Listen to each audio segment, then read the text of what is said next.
ഏവർക്കും ദേവ വേൾഡ് എന്ന ചാനലിലേക്ക് സ്വാഗതം. നിങ്ങൾ എൻ്റെ ചാനൽ ആദ്യമായിട്ടാണ് കാണുന്നതെങ്കിൽ സബ്സ്ക്രൈബ് ചെയ്യുക, ലൈക്ക് ചെയ്യുക, കൂടാതെ കൂട്ടുകാർക്ക് ഷെയർ ചെയ്ത് വിജയിപ്പിക്കുക. കൂട്ടുകാരെ, ഇന്ന് എന്താണ് തീയതി? ഇന്ന് ഓഗസ്റ്റ് 5. നാളെ എന്താണ് തീയതി? ഏവർക്കും അറിയാം, നാളെ ഓഗസ്റ്റ് 6. നാളത്തെ ദിവസത്തിന് ഒരു പ്രത്യേകതയുണ്ടല്ലോ.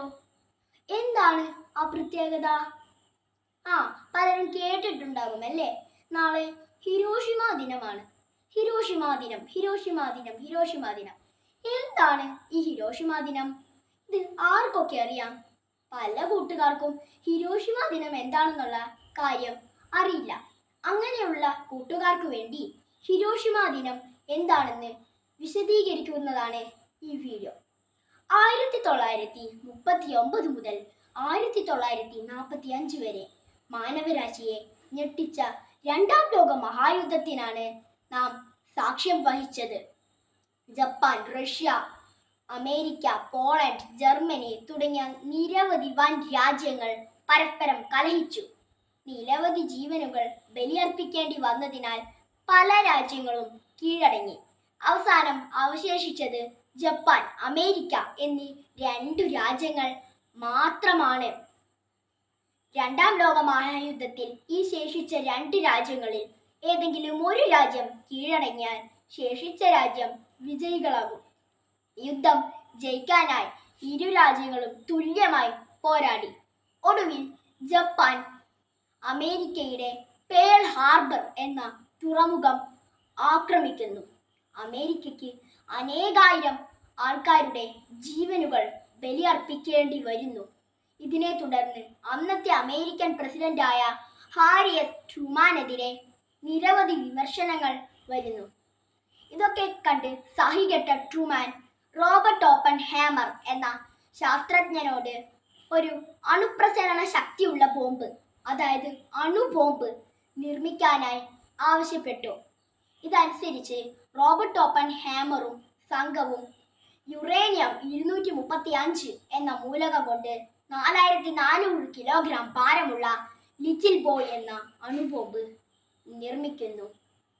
മേജർ പേൾ ടിബറ്റ്സ് ഓടിച്ച എനോള ഗേ എന്ന വാഹനത്തിൽ ലിറ്റിൽ ബോയ് എന്ന ബോംബ് ഘടിപ്പിക്കുന്നു. എന്നിട്ട് ഇത് അമേരിക്കയിൽ നിന്ന് നേരെ ജപ്പാനിലേക്ക് പറക്കുന്നു. ലക്ഷ്യം ഹൊൻഷു ദ്വീപിലെ ഹിരോഷിമ എന്ന നഗരമാണ്. 1945 ഓഗസ്റ്റ് 6 കൃത്യം രാവിലെ 8:15 ഹിരോഷിമ നഗരത്തിൽ ലിറ്റിൽ ബോയ് എന്ന ആ മാരക ബോംബ് പതിക്കുന്നു. ആ ബോംബിൽ നിന്ന് തീഗോളം ആകാശത്തേക്ക് ഉയരുന്നു. ഇതുമൂലം അനേകായിരം ലക്ഷക്കണക്കിന് കുട്ടികളുടെയും മുതിർന്നവരുടെയും വൃദ്ധകളുടെയും ഒരുപാട് പേരുടെ ജീവൻ നഷ്ടമാകുന്നു. ഈ സംഭവത്തിന്റെ ഓർമ്മയ്ക്കായാണ് എല്ലാ വർഷവും നാം ഓഗസ്റ്റ് 6 ഹിരോഷിമ ദിനമായി ആചരിക്കുന്നത്. ഈ സംഭവം കഴിഞ്ഞിട്ടും അമേരിക്കയുടെ പക അടങ്ങിയിട്ടില്ല. ഓപ്പൻഹൈമറിന്റെ നേതൃത്വത്തിലുള്ള സംഘം പ്ലൂട്ടോണിയം 239 എന്ന മൂലകം കൊണ്ട് 4670 കിലോഗ്രാം ഭാരമുള്ള മറ്റൊരു അണുബോംബ് നിർമ്മിച്ചു. ഫാറ്റ്മാൻ എന്നായിരുന്നു ആ ബോംബിന്റെ പേര്. മേജർ സ്വീനി എന്ന പൈലറ്റ് ഓടിച്ച ബോക്സ് കാർ എന്ന വിമാനത്തിൽ ഫാറ്റ്മാൻ എന്ന ബോംബ് ഘടിപ്പിക്കുന്നു. ഇത് 1945 ഓഗസ്റ്റ് 9 രാവിലെ 11:02 ജപ്പാനിലെ ക്യുഷു ദ്വീപുകളിൽപ്പെട്ട നാഗസാക്കി എന്ന ഗ്രാമത്തിൽ വർഷിക്കുന്നു. ഈ ബോംബിൽ നിന്നും ഹിരോഷിമയിൽ വർഷിച്ച ലിറ്റിൽ ബോയ് എന്ന ബോംബിലുള്ളതുപോലെ സമാനമായ മാരക അഗ്നികൾ വരുന്നു.